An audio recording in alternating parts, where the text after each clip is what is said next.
Palavra da Verdade, a exposição bíblica com Hernandes Dias Lopes. Irmãos queridos, nós vamos então abrir o texto bíblico na carta de Paulo aos Efésios, capítulo 6, e vamos fazer a leitura dos versos 10 até o verso 20. Efésios capítulo 6, a partir do verso 10. Paulo diz assim: quanto ao mais, sede fortalecidos no Senhor e na força do seu poder, revestivos de toda a armadura de Deus, para poderdes ficar firmes contra as ciladas do diabo. Porque a nossa luta não é contra o sangue e a carne, e sim contra os principados e potestades, contra os dominadores deste mundo tenebroso, contra as forças espirituais do mal nas regiões celestes.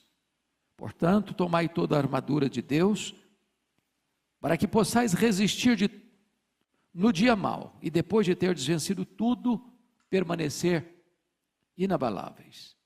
Estai, pois, firmes, cingindo-vos com a verdade, e vestindo-vos da couraça da justiça. Calçai os pés com a preparação do evangelho da paz, embraçando sempre o escudo da fé, com o qual podereis apagar todos os dardos inflamados do maligno. Tomai também o capacete da salvação e a espada do Espírito, que é a palavra de Deus, com toda a oração e súplica, orando em todo o tempo no Espírito, e para isso vigiando, com toda perseverança e súplica por todos os santos, e também por mim, para que me seja dada no abrir da minha boca a palavra, para com intrepidez fazer conhecido o mistério do Evangelho, pelo qual sou embaixador em cadeias, para que em Cristo eu seja ousado para falar, como me cumpre fazê-lo. Amém. Irmãos amados, Paulo escreveu esta carta quando ele estava preso em Roma, na sua primeira prisão, por volta dos anos 61, 62. Paulo tinha estado nesta cidade de Éfeso, que era a capital da província da Ásia Menor, por cerca de 3 anos.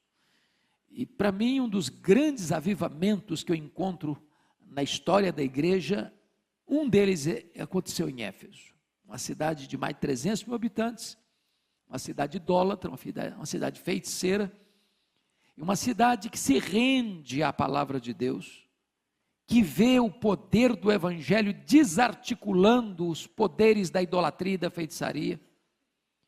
E em 3 anos que Paulo passa ali, igrejas são plantadas em toda a província da Ásia Menor. Agora Paulo está enviando esta carta a esta igreja. E nesta carta Paulo retrata de uma maneira eloquente este eterno projeto de Deus, que planeja a nossa salvação, que executa a nossa salvação e que nos dá garantia dessa salvação. A nossa salvação é uma obra do Pai, é uma obra do Filho, é uma obra do Espírito Santo. Depois que Paulo retrata este plano eterno que se consuma na história, que tem a garantia de que será verdadeiramente consumado na segunda vinda de Cristo, ele ora para que a igreja entenda a riqueza desse chamamento, qual a riqueza da sua herança e qual o poder que está à sua disposição. Paulo mostra nessa carta ainda como nós éramos antes deste encontro com Cristo, estando nós mortos, estando nós depravados, estando nós condenados, estando nós escravizados ao diabo, ao mundo e à carne.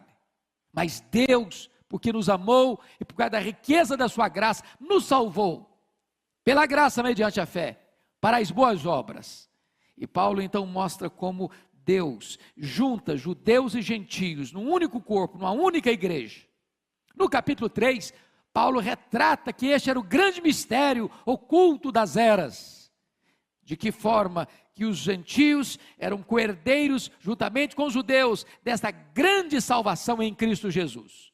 E ele volta a orar pela igreja, para que ela receba poder, mediante a habitação de Cristo no nosso coração, para que toda a igreja compreendesse a grandeza do amor de Deus, e fosse tomada de toda a plenitude de Deus. Quando Paulo vai para o capítulo 4, ele começa a aplicar esta gloriosa doutrina e retrata para você e para mim que nós precisamos viver de modo digno da vocação com que fomos chamados, vivendo em mansidão, vivendo em humildade, vivendo em longanimidade, porque nós estamos ligados a um só Senhor, temos um só Deus, temos uma só fé, temos um só batismo. Paulo então começa a mostrar a necessidade de vivermos uma vida santa.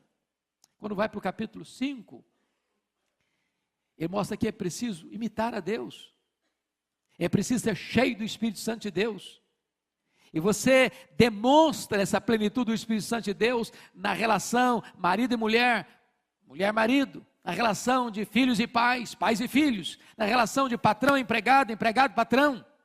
Agora ele está concluindo a carta, e ele diz o seguinte no verso 10, quanto ao mais, ele está concluindo, esse é o ápice da carta. E ele vai mostrar para você e para mim que o fato de você ser escolhido por Deus na eternidade, o fato de você ter sido remido por Cristo na cruz, o fato de você ter sido selado com o Espírito Santo da promessa, o fato de você ter sido colocado e enxertado no corpo de Cristo, o fato de você ser cheio do Espírito Santo, o fato de você ter uma família bonita, o fato de você ser uma pessoa abençoada no seu trabalho, não livra você de uma grande batalha espiritual. Nós estamos num terreno minado, nós estamos numa guerra, nós estamos numa grande tensão. Eu gosto muito da figura que Francis Schaeffer levanta sobre esse assunto. Ele compara este mundo como uma casa de 2 andares. Aqui embaixo, no primeiro andar, é o andar que nós vivemos, nós ouvimos, nós falamos, nós sentimos, nós pensamos, nós andamos, nós descansamos, nós viajamos, nós trabalhamos, nós tocamos. É este o mundo em que vivemos. E ele diz, no andar de cima, é o que a Bíblia chamaria de regiões celestes. Você não vê, nem por isso é irreal. Você não toca, nem por isso você deixa de ser influenciado. E aqui em cima, nesse andar de cima, você tem anjos de Deus que estão protegendo você, que são ministros de Deus, para guardarem você, abençoarem você, cuidarem de você, mas você tem também inimigos hostis, que vieram para roubar, para matar, para destruir. Inimigos terríveis, que vivem ao seu redor como leão, procurando a quem devorar. Que procuram uma brecha na sua, na minha, na nossa vida, para nos destruir. E aqui então, introdutoriamente, eu quero dizer que nós, nessa guerra, precisamos ter 2 cuidados. 2 cuidados. Primeiro cuidado, é você não subestimar este inimigo. Irmãos amados, se nós estamos falando em guerra, não tem nada mais perigoso do que alguém enfrentar um inimigo sem saber quem ele é. Qual o seu poder? Quais são suas armas? Quais são as suas estratégias? Há muitas pessoas hoje que querem colocar o diabo como uma formiguinha inofensiva. Não é assim que a Bíblia trata do assunto. Paulo diz que nós não devemos ignorar os seus desígnios. Então, essa luta é desigual. Por isso as nossas armas não podem ser carnais, mas precisam ser poderosas em Deus, para destruir fortalezas e anular sofismas. Então, não entre nessa guerra de cara limpa, porque você não tem armas suficientes em você mesmo para enfrentá-la e vencê-la. Mas se há um outro polo perigoso também, que é superestimar este inimigo. É de você viver a vida cristã com medo dele. E em momento algum a Bíblia não me ensina a ter medo do diabo e dos seus agentes. O que a Bíblia me ensina é temer a Deus e resistir ao diabo. É preciso entender que o diabo e seus agentes, o diabo não é um Deus caído, ele é um anjo caído. É preciso entender que o diabo, ele só pode agir dentro dos limites que Jesus estabelece para ele, e nem 1 centímetro a mais.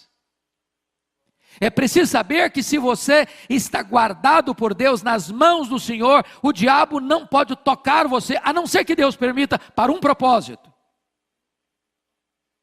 Então, dito isso, eu gostaria de que você olhasse comigo, com a Bíblia aberta, algumas coisas que quero partilhar com você. Primeiro, vamos conhecer a natureza desse inimigo. E Paulo, cuidadosamente, vai nos orientar, lá no versículo 12, primeiro, contra quem não é essa luta. Ele diz, a nossa luta não é contra sangue e carne. Em outras palavras, a nossa luta não é contra pessoas. Seu problema não é seu marido, seu problema não é sua mulher, seu problema não são seus filhos, seu problema não é sua sogra, seu problema não é seu sogro, seu problema não é seu patrão, seu problema não é seu vizinho, seu problema não é a pessoa que está perturbando você. Não entre nessa peleja pensando que essa pessoa é o seu problema, porque se você tirá-la do seu caminho, outra pessoa vai ocupar esse espaço. Não atinja pessoas achando que essa pessoa é o alvo da sua luta. Às vezes essas pessoas podem ser colocadas estrategicamente por este inimigo. Mas a sua luta não é contra pessoas. Porque se você não entender isso, você vai brigar, você vai machucar gente, você vai ferir pessoas, você vai falar mal de pessoas, e você vai amargurar a sua alma, você vai azedar o seu coração, e você vai ser derrotado nesse campo de batalha. Então, vem a segunda pergunta. Quem é o inimigo? Dê uma olhadinha comigo no versículo 11. Revesti-vos de toda a armadura de Deus, para poderes ficar firmes contra as ciladas do diabo. Note você que aqui o diabo é apresentado como se fosse o líder dessa corja. O líder deste grupo que ele vai descrever no versículo 12.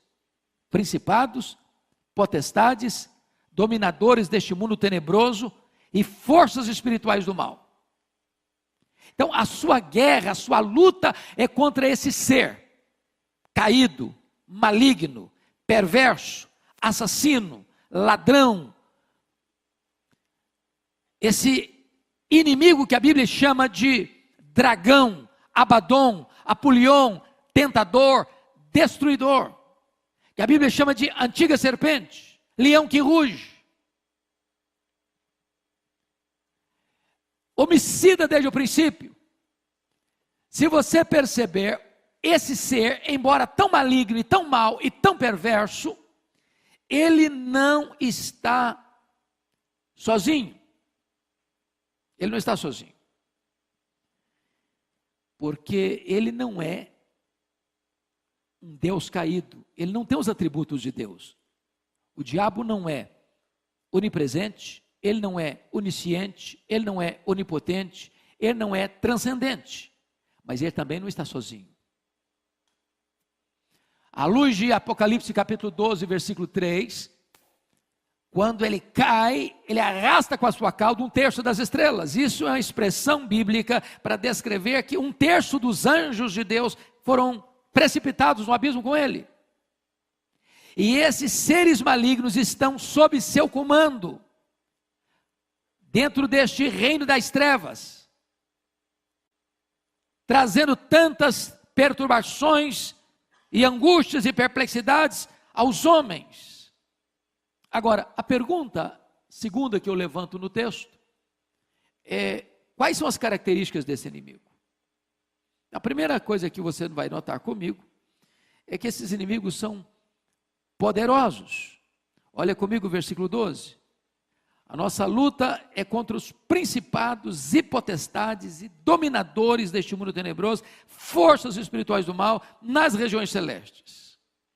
Amados irmãos, nenhum de nós deva subestimar isso. Subestimar isso. O poder deste inimigo.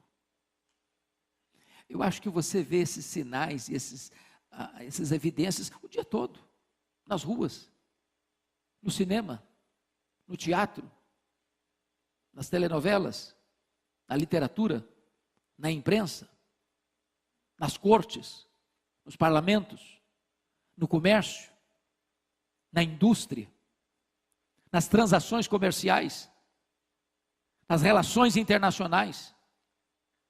Você sempre vê esta mente poderosa e maligna, tantas vezes, articulando nos bastidores, com a sua mão invisível, porém pesada, perigosa, destruidora. Paulo então vai retratar para nós que esses inimigos são sim poderosos, mas mais do que isso, eles são malignos. Este mundo tenebroso, irmãos amados, este mundo tenebroso é o aspecto de que esse reino é reino de trevas, de escuridão, de violência, de maldade, de promiscuidade, de mentira, de opressão, de injustiça, de malignidade, que vem para destruir pessoas, que vem para arruinar famílias, que vem para arrebentar com casamentos, que vem para levar as pessoas ao desespero existencial, que vem para acabar com as pessoas, para arrebentar com elas de todas as formas, de todos os meios. É um mundo tenebroso, porque o inimigo é maligno.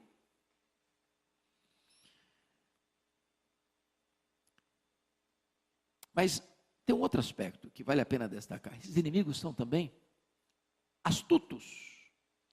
Chama a sua atenção de novo para o versículo 11, que Paulo diz que você deve ser tomado de toda a armadura de Deus para você ficar firme contra quê? Ciladas. A ideia de ciladas aqui é a ideia de métodos, de estratagemas, de diversas articulações que o inimigo usa. Em outras palavras, o diabo tem mais de um figurino, ele tem mais de uma armadura, ele tem mais de uma máscara, ele tem mais de uma estratégia. Talvez depois de Deus ninguém conheça você mais do que ele. Ele pesquisa você, ele vive ao seu redor, ele busca uma brecha na sua vida, ele conhece os seus pontos fortes e os seus pontos fracos, ele sabe explorar isso. Para cada pessoa, a tentação vem de forma diferente. Tem gente que o problema dele é área sexual, a fraqueza é essa. Para outro, o problema é dinheiro, a fraqueza é dinheiro. Para outra, a fraqueza é vaidade, é soberba, é grandeza. Para cada pessoa ele vai entrar com uma proposta diferente, com uma bandeja diferente, com um cardápio diferente, com uma proposta sedutora diferente. Ele tem muitos métodos, ele tem muitas variantes, como aquele filme O Advogado do Diabo apresenta no final. Quando você acha que você é bom numa área, aí está talvez o seu ponto mais vulnerável. Porque quando você acha que você é forte numa área, você corre o risco de não vigiar. E aí você fraqueja. Mas notem comigo, irmãos, quais são essas estratégias então? Vamos pensar um pouquinho nas estratégias desse inimigo.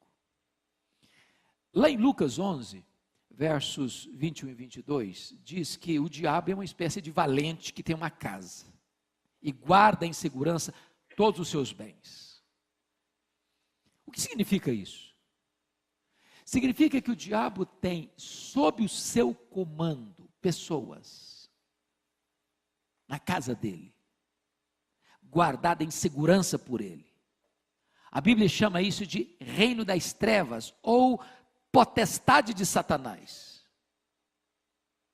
Mas a Bíblia diz mais, que vindo um mais valente do que ele, vem, vence-o, tira a panóplia dele.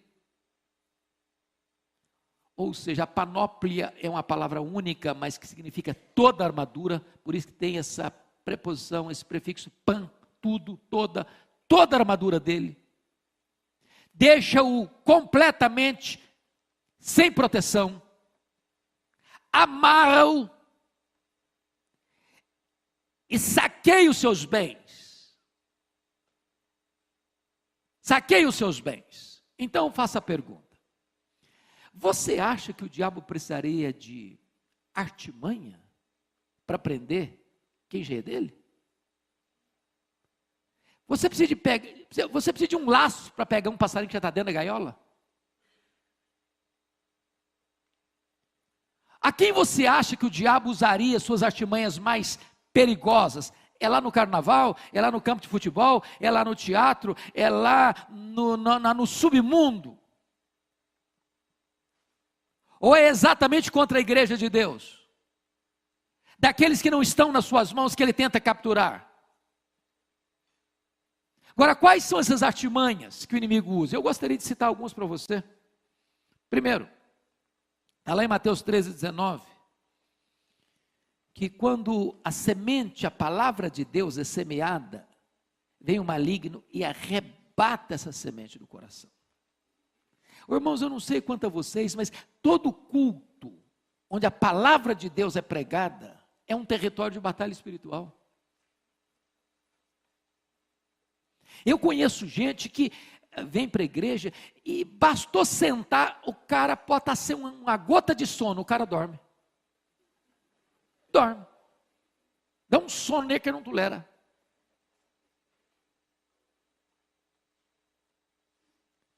Outras pessoas entram, elas estão fisicamente presentes, mas a alma está vagando, pensando em mil coisas, menos no que está escutando ali.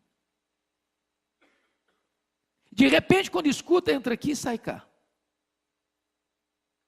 Você e eu conhecemos gente que frequenta a igreja há 10 anos, sem nunca ter nascido de novo. E a palavra está sendo arrebatada. Pode ter certeza disso, quando o templo abre, talvez ele é o primeiro a entrar. É luta, é batalha. Nós precisamos orar para que Deus tire o tampão dos ouvidos, para que Deus tire a venda dos olhos, para que Deus chegue ao coração das pessoas. Segundo, o diabo é especialista em colocar dúvidas sobre a palavra de Deus. É assim que Deus disse. Não foi assim a abordagem dele com Eva? É assim que Deus disse. E aí você escuta a palavra de Deus, bom, mas não é bem assim. Aliás, não é assim. E as pessoas põem dúvida, sobretudo, por exemplo, Gênesis 1, versículo 1. No princípio criou Deus os céus e a terra. Bom, mas isso aí não é literal. Bom, mas isso aí é uma metáfora. Bom, mas Adão e Eva não existiram. Isso aí é apenas uma ideia metafórica para você achar que surgiu a raça humana. Mas não foi assim. Bom, se você nega isso, você nega a Bíblia toda. Você diz que então os profetas mentiram, que os apóstolos mentiram, que Jesus mentiu, que a Bíblia toda não vale a pena e não merece confiança. E aí vai botando dúvida na cabeça das pessoas. Quer ver outra coisa? Em terceiro lugar, o diabo é especialista em produzir insatisfação. Não foi isso que fez com Eva. Eva, de repente, ela se viu como uma coitadinha, miseravelmente injustiçada, naquele miserável jardim do Éden. Tadinho, esse jardim é muito michuruco para mim. Eu tenho potencial para muito mais. Eu sou possivelmente capacitado para ser igual a Deus. Para que eu vou viver nesse jardinzinho aqui? E de repente, como pródigo, você tem o pai, você tem o irmão, você tem a casa, você tem mesa farta, você tem servos, você tem fartura, e você se sente infeliz. Você está na igreja, você escuta a palavra de Deus, e de repente a igreja não satisfaz, e de repente os prazeres de Deus não satisfazem, e você fica paquerando e flertando com o que está do lado de lá do muro. Daqui a pouco o diabo bota uma grande baita insatisfação no seu coração, e você não está feliz mais. Ele é especialista nisso. Cuidado com a insatisfação. Quer ver outra coisa? O diabo, ele é especialista em produzir uma espécie de raiva no seu coração, que se instala, e você diz, eu não suporto aquela pessoa, eu não quero nem ver a cara dela, quando eu escuto a voz dela, meu corpo treme, e eu não perdoo também. Tem gente crente que não conversa com o irmão dentro de casa, passa uma semana. Tem gente que frequenta a igreja, se o fulano senta do lado esquerdo, ele vai do lado direito, porque ele não fica perto. Sabe o que a Bíblia diz? Irai-vos e não pequeis, não se deixe o sol se pôr sobre a vossa ira, nem deis lugar ao diabo. Se você guarda mágoa no coração, o diabo encontra uma brecha aberta para afligir você, para atormentar você. Quer ver outra coisa? O pastor Ivan falou agora há pouquinho das seitas, das heresias. Sabe quem é o principal mentor das heresias? É o diabo. São doutrinas de demônios. Ele é um teólogo herege. Ele é um péssimo hermeneuta. Ele é um péssimo exegeta. Ele pega a Bíblia e torce a Bíblia. E muitas das heresias, irmãos, que estão aí circulando e atraindo tanta gente e capturando tanta gente, tem como fonte os demônios. Então são estratégias. Agora, quer ver outra estratégia dele? Olha comigo o versículo 13. Dá uma olhadinha aí. Portanto, tomai toda a armadura de Deus, para que possais resistir no dia mau. Eu fico impressionado com essa expressão aqui, porque a Bíblia diz que todos os dias, de certa forma, são maus. Nós vivemos num mundo que jaz no maligno. Você já tentou, por exemplo, ligar a sua televisão, ou a CBN, quem gosta de notícia, ou qualquer outro tipo de rádio, de FM, e escutar 1 hora e concordar com tudo aquilo que foi falado durante 1 hora? É isso mesmo. Subscrevo tudo isso aí. Você percebeu como é que é a coisa? Nós vivemos num mundo mau. Os valores são outros, estão invertidos, estão às avessas. Agora, existe o que a Bíblia chama de o dia mau. E que dia é esse? Que dia é esse? Nós estamos falando de estratégia de guerra. Pense comigo nessa cena de guerra. Você que já assistiu tantos filmes de guerra, tem hora que 2 exércitos estão lá numa conflagração, num conflito, numa batalha, e de repente o comandante do lado de cá recolhe a sua tropa. Recolhe. O do lado de lá não está sabendo o que está acontecendo. Por que está recolhendo? Está com medo? Está fraco? Não tem mais capacidade de resistência? E de repente é estratégia recolher. E quando, todo filme de guerra é assim, você pode perceber isso, quando a cena está tranquila, os soldados estão subiando, assim, aquela camarinha, aquele negocinho assim, parece que está até numa colônia de férias, aí vem chumbo grosso. É assim na guerra, espiritual também. Pensa na casa dos 2 andares. Você está lá embaixo, no primeiro andar, tranquilo, numa nice e tal, está tudo bem, está tudo em paz, está com saúde, família vai bem, está promovido no emprego, os filhos estão tudo bem sucedido no trabalho, na escola, e está aquela maravilha, aquela nice, você nem vai para a igreja mais, também reunião de oração você não vai mais, vigília nem fala nisso mais, e você também está até de férias de Deus, e de repente está tudo calmo. Aí, de repente, lá do andar de cima vem uma ordem. Dia tal, chumbo grosso no fulano. Aí o cara acorda já meio atordoado. Já acorda, já briga com a mulher, grita com as crianças, chuta o cachorro. Buzina e grita com o cara no trânsito. Chega no trabalho e está aquela confusão.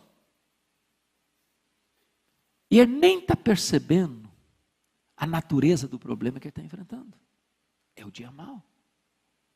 E se você não se aperceber que esta é uma hora de pressão em cima de você, você se descontrola.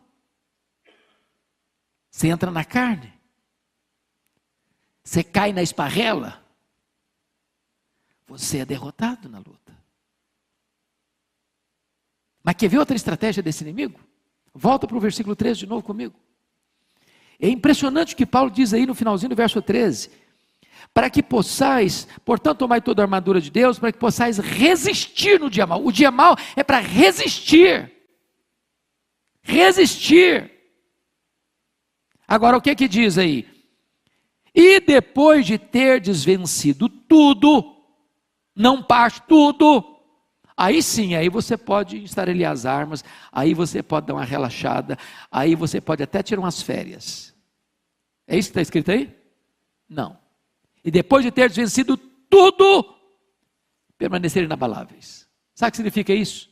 Você precisa continuar vigiando. Para mim, uma das coisas mais estratégicas de batalha espiritual que eu encontro na Bíblia é Lucas capítulo 4, quando Jesus derrota o diabo 3 vezes, está escrito, está escrito, está escrito, e o diabo deixou até momento oportuno, e aí voltou de novo. Outras estratégias, outras armas, usando outras circunstâncias, outras pessoas, para tentar capturar Jesus, pegar Jesus. Perseverança, irmão, perseverança. Vigilância. Pois bem, agora eu quero concluir. Quais são as armas que nós precisamos usar nessa batalha espiritual? A primeira arma, por favor, dê uma olhadinha comigo, versículo 10. Quanto ao mais, sede fortalecidos no Senhor e na força do seu poder. Primeira coisa que Paulo está dizendo o seguinte: você não é forte em você mesmo, e você não é forte à parte do Senhor. Você só pode ser fortalecido quando você está no Senhor. É nele, é dele que emana esse poder. O problema dessa luta, irmãos, não é a presença do diabo. O maior problema é a ausência de Jesus. Se você está em Jesus e sendo fortalecido nele, você é fortalecido com poder. É com Ele, é na presença dEle, é em comunhão com Ele, é tendo intimidade com Ele, é desfrutando da companhia dEle, é estando debaixo das asas dEle, é vivendo na presença dEle. Esse é o segredo de você ser revestido no Senhor e na força do seu poder. Não é possível você entrar nessa luta sem esse poder. No seu poder não vai.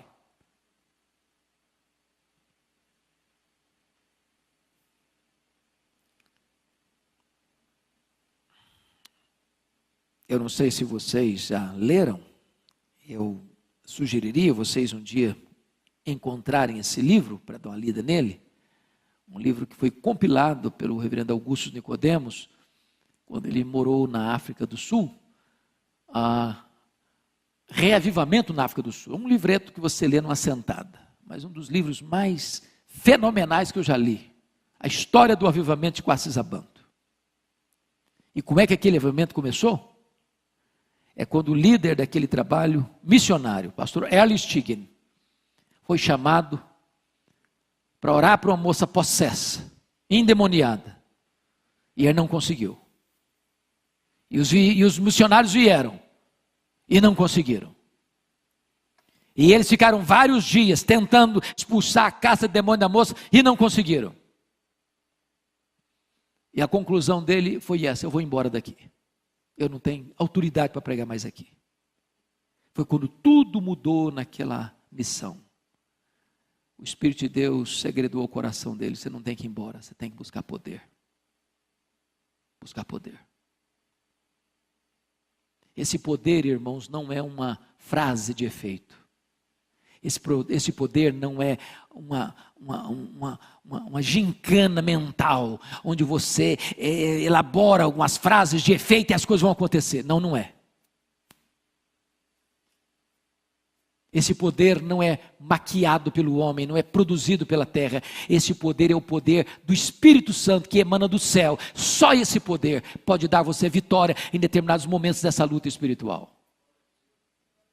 E Earl Stiggin então começa a orar, começa a jejuar, e os missionários começam a orar, e começam a jejuar, e começam a acertar a vida com Deus, e começam a chorar pelos seus pecados, e foram meses, foram anos de acerto com Deus, até que houve um grande derramar do Espírito Santo. A moça foi liberta, os feiticeiros foram se convertendo, e ali milhares e milhares e milhares e milhares de pessoas foram sendo salvas. Eu visitei esse local. E eu confesso que durante toda a minha vida, eu nunca vi, foi o lugar que mais eu senti a presença de Deus em toda a minha vida. Era uma espécie de, parecia que você via Deus no ar. Eu nunca vi nada igual. Você já pensou que você está num culto público e você ter 200 crianças? Criança é criança em qualquer lugar do mundo, com o rostinho no chão, adorando a Deus.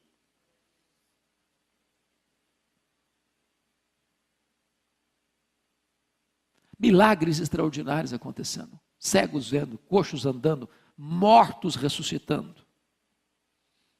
Eu ouvi o testemunho pessoal da regente do coral, que ficou 17 horas no caixão. Quando estava indo para o cemitério, Deus a levantou da morte. Agora, como é que começa isso? Quando alguém reconhece o seguinte: eu preciso de poder. Eu preciso de poder. E poder não se recebe na academia. E poder não se recebe apenas com a intelectualidade humana. Poder se recebe com os joelhos dobrados, com o derramar do Espírito Santo de Deus. Nós precisamos desse poder. Segunda coisa que Paulo nos ensina, irmãos, versículo 11, é que nós precisamos ser revestidos não de alguma, mas de toda a armadura de Deus. E toda a armadura de Deus, uma palavra só no grego, é panóplia. Nós precisamos da panóplia. Nós precisamos de cada peça dessa armadura. Não pode ter brecha. Não pode ter brecha. Você precisa proteger sua cabeça. Você precisa proteger o seu coração. Você precisa proteger o seu corpo. Você precisa proteger seus pés. Você precisa proteger todo o seu cérebro. Você precisa uma espada na mão. Você é um guerreiro. Você precisa ter armas de defesa e de combate. E depois que tudo isso estiver pronto, então, versículo 18 diz que você precisa fazer isso num ambiente de oração, com toda oração e súplica, orando em todo o tempo, no Espírito, e para isso vigiando com toda a perseverança e súplica por todos os santos. Eu queria concluir fazendo uma pergunta a você. O que você conhece desse poder? Ou, quão consciente você está hoje de que você precisa desse poder? Porque esse poder não tem a ver com o tempo de igreja, com o cargo que você exerce na igreja, com o grau de conhecimento que você adquiriu.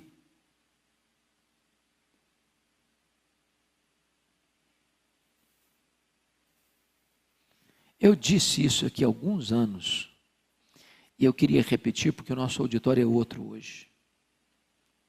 Uma experiência que marcou profundamente a minha vida. Eu estava pregando num culto de formatura do Seminário Presbiteriano do Norte, em Recife, na Igreja Presbiteriana das Graças. Um dos formandos, depois do culto, me procurou para me contar uma história que ele tinha vivenciado naquele ano. Ele era um bom pregador e hoje ele é um missionário fora do Brasil. E ele recebe um convite muito honroso para pregar numa das maiores igrejas presbiterianas do Brasil, uma das mais lindas capitais do país. Não é comum uma igreja convidar para uma série de conferências, sexta, sábado e domingo, um seminarista. Via de regra, se convida um pastor mais experiente, com mais calejado do ministério, mas aquela igreja convidou o seminarista. E ele se sentiu muito honrado, obviamente. Então ele partiu para lá, sexta-feira. Coube-lhe o privilégio de ser hospedado pelo próprio pastor da igreja. E estava se aproximando a hora do culto, ele já de banho tomado, já botando a sua indumentária para pregar, quando chega uma mulher, muito apavorada na casa do pastor. E a mulher disse: pastor, eu preciso que o senhor vá na minha casa agora. Eu falei: o que foi, filha? Tem uma mulher endemoniada lá, a minha vizinha, e está todo mundo apavorado. Tem uma pequena multidão ao redor da casa, ninguém tem coragem de enfrentar a situação. Vamos lá comigo. E o pastor, muito calmamente, disse: minha irmã, que coisa interessante.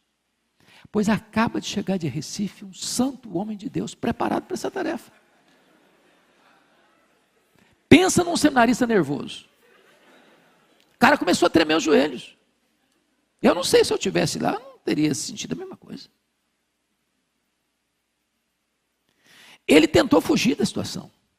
O pastor disse, não, você vai comigo. E foram caminhando, rua fora, de longe escutaram os gritos cavernosos da mulher. Quando chegaram na casa, que um monte de gente espantada, com os olhos esbugalhados, com o rosto assim, transtornado, e o seminarista mais apavorado ainda, e o pastor disse, seminarista, o caso é todo seu. Pode entrar na casa. Quando ele entrou, ele se deparou com um quadro horrível.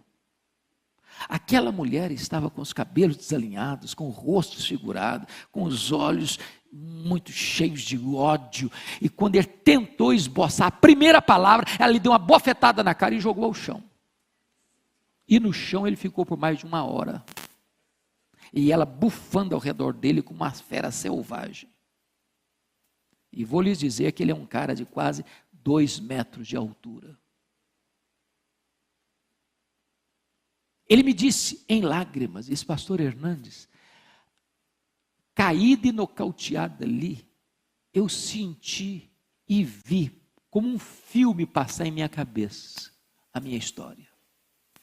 Seminarista, formando, cheio de arrogância, achava que eu era o tal. Caído, envergonhado, humilhado. Seus pecados vinham como um filme na sua cabeça. Até que depois de muito tempo, ele disse, me senti como Sansão, agarrado nas colunas daquele templo, e fazendo a seguinte oração, oh meu Deus, eu ainda sou teu servo, tem misericórdia de mim, restaura minha autoridade, restaura meu poder, não me deixe envergonhado, Senhor. E quando ele começa a orar desta maneira, a mulher cai. E quando a mulher caiu, ele se levantou. Porque diante de Deus, humildade, mas diante do diabo, autoridade. Autoridade. E ele se levantou, e no nome do Senhor Jesus Cristo, ele deu ordem àqueles demônios para se retirarem daquela mulher. Ela ficou liberta. E ele me disse algo que eu nunca mais esqueci. Ele me disse assim, pastor Hernandes, nesse dia eu descobri uma coisa. Não basta ser crente. Não basta ser líder. Não basta ser diácono, presbítero, seminarista, pastor, missionário. É preciso ter o poder do Espírito Santo de Deus na nossa vida. Quanto mais sede fortalecidos no Senhor e revestidos da força do seu poder. Você quer esse poder, irmão? Ele está à sua disposição, está à minha disposição. Paulo diz isso lá no 1º capítulo. A suprema grandeza do poder de Deus está à nossa disposição, o mesmo poder que ressuscitou Jesus dentre os mortos. Eu queria orar com você agora. E se você anseia esse revestimento de poder, eu vou pedir permissão ao meu pastor aqui, para fazer uma coisa diferente. Convidar você para vir aqui à frente. Se você deseja isso, almeja isso para a sua vida, para o seu coração. Senhor, eu preciso desse poder. Eu quero esse poder.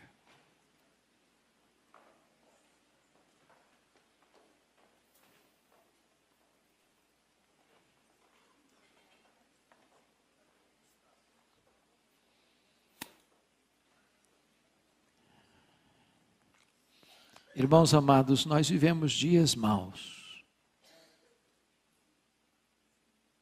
A força das trevas está aí agindo, à solta, à solta. E nós precisamos desse poder para enfrentar isso. Para enfrentar isso. Eu não sei se vocês viram, eu estou com o meu coração ao mesmo tempo empolgadíssimo. Folha de São Paulo publicou domingo passado que nós somos no Brasil, com respeito à juventude brasileira, já a maioria de evangélicos. A maioria dos jovens brasileiros já são evangélicos.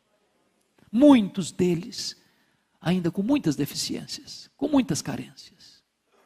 E cabe a nós dar pão para essa juventude, palavra para essa juventude, instrução para essa juventude. Irmãos, por onde eu tenho andado por esse Brasil afora, eu tenho ficado impressionado, a quantidade de gente. Estava pregando essa semana passada, sexta-feira, lá na Igreja Batista, primeira Igreja Batista de Maceió. Tinha mães com crianças no colo, sentado no chão, não tinha mais lugar para sentar, era sentado no chão com um bebê no colo. Gente faminta de Deus, para todo lado, para todo lado, para todo lado. Deus está soprando, irmãos, sobre a igreja brasileira, e nós precisamos entender o nosso momento, de sermos revestidos com o poder do Espírito Santo, para uma grande cruzada de pregação do Evangelho, porque liberta o povo, é o Evangelho do Senhor Jesus Cristo, este instrumento que liberta, que transforma, que salva, que faz tudo novo na história do ser humano. Que você seja um guerreiro de Deus, revestido com o poder de Deus. Senhor, nós precisamos de Ti. Aqui estamos, Senhor, carentes da Tua graça, reconhecidos, meu Deus, de que nós fomos alcançados por esta graça, transformados por ela, regenerados pelo Teu Espírito, selados pelo Teu Espírito. Hoje fazemos parte da Tua família, do Teu rebanho. Hoje fomos enxertados no corpo de Cristo. Louvado seja o Teu nome. Mas agora, Senhor, nós queremos ser revestidos com o Teu poder. Revestidos com o Teu poder, não queremos fracassar, Senhor, não queremos ser envergonhados, não queremos ser humilhados, nós queremos nos levantar na força do Teu poder, para levar a Tua palavra, para pregar o Evangelho, para ver vidas sendo salvas, pessoas sendo libertas, transformadas, famílias sendo transformadas, a nação brasileira sendo impactada com o poder do Evangelho. Toma, Senhor, a nossa vida em Tuas mãos, reveste-nos com o Teu poder, Senhor. Nós queremos toda a Tua armadura, nós queremos tudo aquilo que Tu tens para nós, não queremos nada que não venha de Ti, mas queremos tudo que tens para nós. Nós queremos em nome de Jesus, para sermos crentes fortes, crentes perseverantes, crentes vigilantes, crentes cheios de alegria, crentes cheios de entusiasmo, crentes revestidos com o poder do Teu Espírito. Oramos assim, Senhor, em nome de Jesus. Em nome de Jesus. Amém. Palavra da Verdade. A exposição bíblica com Hernandes Dias Lopes.